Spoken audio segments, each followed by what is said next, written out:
Baik, bismillahirrahmanirrahim. Assalamualaikum warahmatullahi wabarakatuh. Saudara-saudara jemaah Masjid Jamiatul Khair yang insyaallah dirahmati oleh Allah Subhanahu wa taala. Demikian juga warganet dimanapun Anda berada saat ini. Kemudian kita masuk lagi ke kajian Al-Quran secara tafsiriyah. Kita masih di surah Al-Kahfi di ayat 25 sampai dengan 28. Dan sebagaimana biasa, sebelum kita membahasnya secara tafsiriyah, kita membaca dulu ayatnya secara bersama-sama. Bismillahirrahmanirrahim.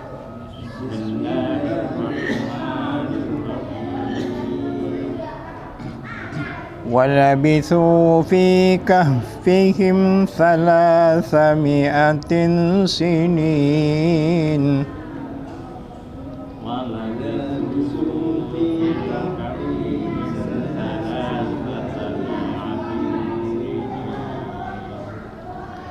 وَازْدَادُوا 9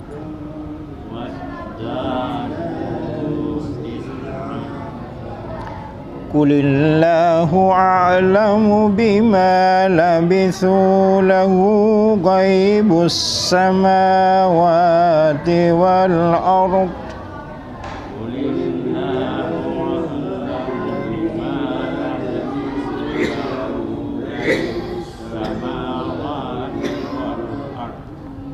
أَبْصِرْ بِهِ وَأَسْمِعْ مَا لَهُم مِّن دُونِهِ مِن وَلِيٍّ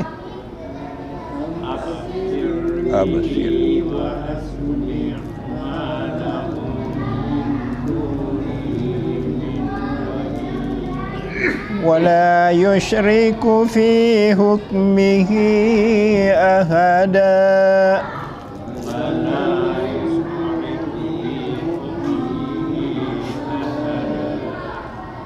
وَاتْلُ مَا أُوحِيَ إِلَيْكَ مِنْ كِتَابِ رَبِّكَ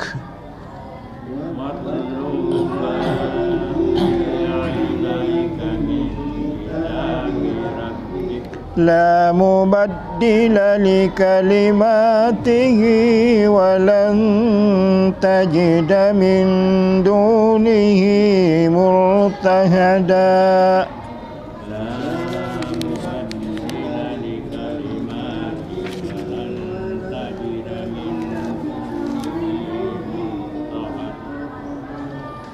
وَاصْبِرْ نَفْسَكَ مَعَ الَّذِينَ يَدْعُونَ رَبَّهُم بِالْغَدَاةِ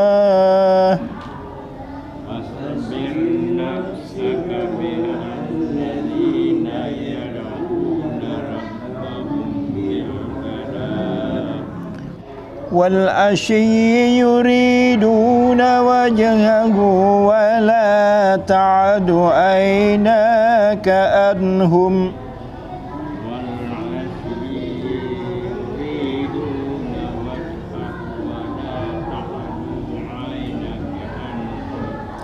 تُرِيدُ زِينَةَ الْحَيَاةِ الدُّنْيَا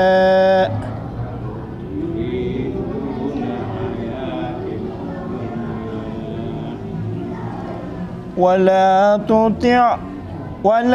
تطع من أغفلنا قلبه عن ذكرنا واتبع هواه وكان أمره فرطا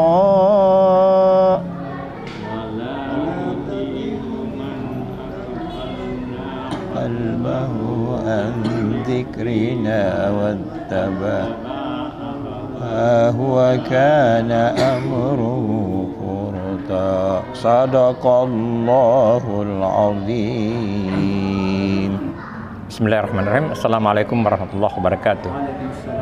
Kita melangkah ke pemaknaan tafsiriyah Jadi pemaknaan tafsiriyah itu adalah mengembangkan dari makna-makna lafaziyah, dan ada ungkapan itu dalam pembacaan secara intensif. Dia katakan read between the lines, itu dalam bahasa Inggris.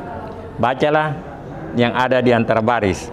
Maksudnya bacalah yang tersirat. Nah, jadi pembacaan intensif itu di samping memaknai kata-katanya, ada juga yang tidak tertulis tapi tersirat dari sini. Ya. Nah, di sini dari segi redaksinya dia katakan tinggal dalam gua mereka selama 300 tahun. Kemudian ada tambahan wasdadu tis'an, dan ditambah 9 tahun. Nah, di sini ada memaknainya bahwa itu perhitungan matahari atau Masehi 300, sedangkan perhitungan Qamariyah maka menjadi 309. Jadi dalam 300 tahun itu ada beda 9 tahun. Jadi ada yang memperhitungkannya bahwa setiap 100 tahun berbeda 3 tahun. Jadi ini ada memaknainya bahwa 300 tahun itu menurut perhitungan matahari atau Masehi, dan 309 menurut perhitungan Qamariyah. Itu ada yang memaknainya begitu, dan bisa dihitung-hitung ya perbandingannya, karena setiap 1 tahun itu berbeda 12 hari. Itu 12 hari bedanya. Ya, 12 hari. 12 atau 11 atau 12 ya. Iya. Nah, Allah lah yang Maha mengetahui secara pastinya, ya. Kemudian di sini kita ketahui, karena berulang ceritanya ini, bahwa pemuda ini sebenarnya adalah yang mendapat kedudukan di kerajaan, tetapi mereka kemudian tidak sependapat dengan penguasa saat itu, kaisar pada saat itu, yang mereka mempercayai kekuatan selain Allah atau mensyarikatkan Allah. Sementara ini adalah orang-orang yang percaya tauhid akan keesaan Allah, dan mereka tidak memiliki kekuatan untuk melawan. Akhirnya mereka meninggalkan kerajaan, melarikan diri, dan memohon pertolongan Allah. Allah menyelamatkan.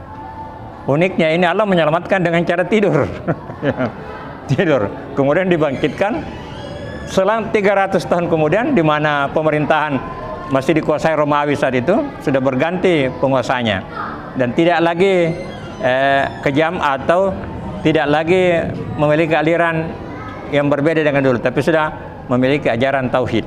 Itu ketika dia dibangkitkan, dan memang tujuan Allah adalah untuk memaklumkan. Jadi dalam hal ini mereka diselamatkan, tidur, dan kemudian dimatikan kembali. Karena kalau hidup maka sangat tidak bisa menyelesaikan ya. Orang yang hidup 300 tahun lalu itu pasti, dan kemudian juga ada kemungkinan dikultuskan. Nah, dan itu tentu saja mereka tidak menghendaki itu. Jadi dalam ini penyelamatan Allah pada hakikatnya adalah keselamatan akhirat.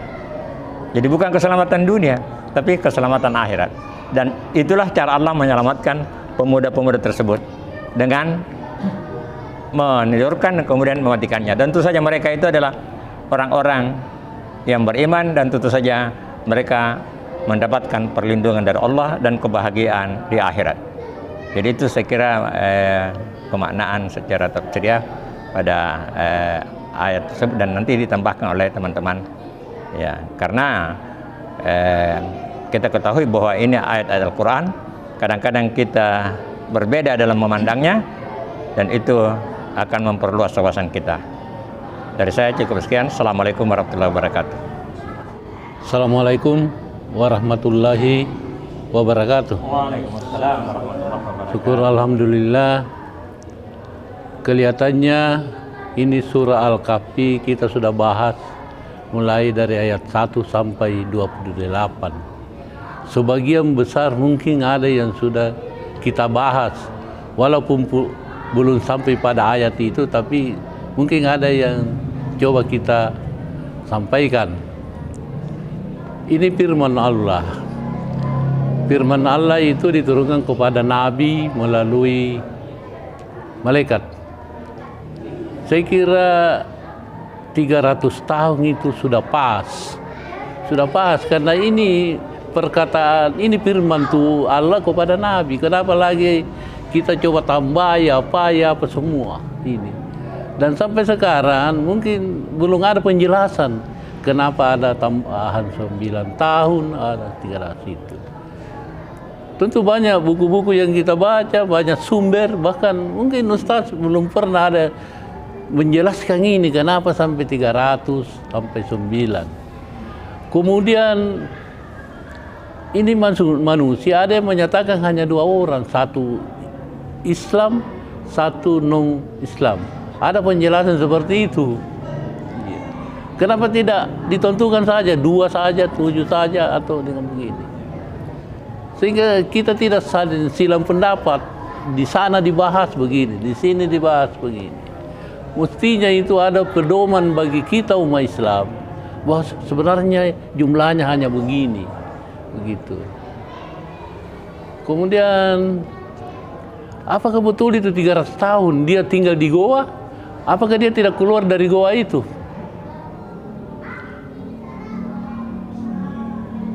Adakah mungkin kita-kita ini pernah mempertanyakan kepada ahlinya yang tahu betul itu ahli tafsir apa itu? Itu belum pernah saya dengar juga. Sehingga saya bertanya-tanya, apakah itu tinggal tursi goa baru meninggal? Apakah ada itu pernyataan seperti itu, meninggal di situ dia, ataukah tidak ada? Supaya ada juga pegangan kita ini, karena ini ilmu ini dari ratusan tahun nih turun sampai di Masjid Jamiatul Khair ini kita coba bahas ini. Banyak sumber, banyak ahli mungkin. Mungkin untuk sementara dari kami. Makasih. Assalamualaikum warahmatullahi wabarakatuh. Ini saya lihat di ayat 27 saja nih. Ada petunjuk-petunjuk tentang dakwah. Ya, di sini ayatnya watlu ma uhiya ilaika. Di situ yang dimaksud watlu, katakanlah Muhammad, ma uhiya ilaika, diwahyukan kepadamu, ilaika kepada Nabi Muhammad sallallahu alaihi wasallam, min kitabi rabbika, dari kitab-kitab Tuhanmu, maksudnya Al-Qur'an ini. La mubaddila li kalimati, tidak ada yang bisa merubah kata-katanya Al-Qur'an itu, li rabbi, li kalimati. Walan tajida min duni multahada, dan engkau tidak akan dapat menemukan tempat berlindung selain dari Allah Subhanahu wa taala. Di situ petunjuk nasihatnya, petunjuk dakwah. Jadi Al-Kahfi ini jadi semacam satu pelajaran bahwa ketika akan berhijrah, jadi di situ akan banyak dakwah-dakwah yang kita temukan, bagaimana kehidupan manusia di satu tempat. Nah, untuk sementara barangkali itu. Terima kasih. Assalamualaikum warahmatullahi wabarakatuh. Saya sedikit tambahkan tentang kajian kita Al-Kahfi. Kita semua sudah tahu bahwa Al-Quran itu adalah petunjuk dan juga sekaligus pembelajaran yang tidak akan bisa berubah, dan hanya Allah lah yang maha mengetahuinya. Hal-hal yang gaib jelas sekali dalam Al-Quran itu menjadi satu pembelajaran bagi manusia agar bisa ditelaah, dipikirkan, dikaitkan dengan kehidupan dunia. Nah, tadi Pak Nasir telah menjelaskan bahwa ayat-ayat Allah itu tidak ada yang mampu merubahnya. Ya. Jadi segala kebenaran itu ada di tangan Allah Subhanahu wa taala. At-tahiyyatul mubarakatuh salawatut thayyibatu lillah. Ya, segala kehormatan, barakah, keselamatan dan kebaikan milik Allah. Jadi kalau kita dapat kehormatan dari seseorang, itu bismillah, pasti Allah mengizinkannya. Demikian juga kebaikan. Nah, inilah semuanya yang perlu kita analisis bersama dalam kaitannya dengan kehidupan dunia ini. Memang semakin hari semakin banyak tantangan kehidupan, dan Al-Quran lah sebagai pegangan kita. Ketika kita menghadapi masalah, maka kita kembali kepada Al-Quran. Dan tidak ada, saya rasa, orang yang berani menganalisis suatu jumlah di dalam Al-Quran itu yang membantahnya, karena dasarnya Al-Quran ini sudah pas sekali, tidak ada yang perlu diragukan lagi. Nah, oleh karena itu ulama-ulama juga sangat berhati-hati apabila ada pertanyaan menyangkut kesangsian. Ya, pasti dia kembali kepada Al-Quran saja, dan dia meyakininya bahwa Al-Quran itulah yang penjelasan yang paling sempurna, karena ini berasal dari firman Allah yang diturunkan melalui Jibril kepada Nabi Muhammad SAW untuk diambil sebagai pegangan hidup fit dunia wal akhirah. Ya. Nah, ini mungkin menjadi perhatian kita. Kenapa Al-Kahfi ini Allah turunkan sebagai satu bentuk bahwa segala kekuasaan itu ada di tangannya. Kita bisa bayangkan bahwa ada yang ditidurkan sampai 309 tahun, satu jumlah yang tidak sedikit, ya. Dan bagaimana Allah memeliharanya itu, ya.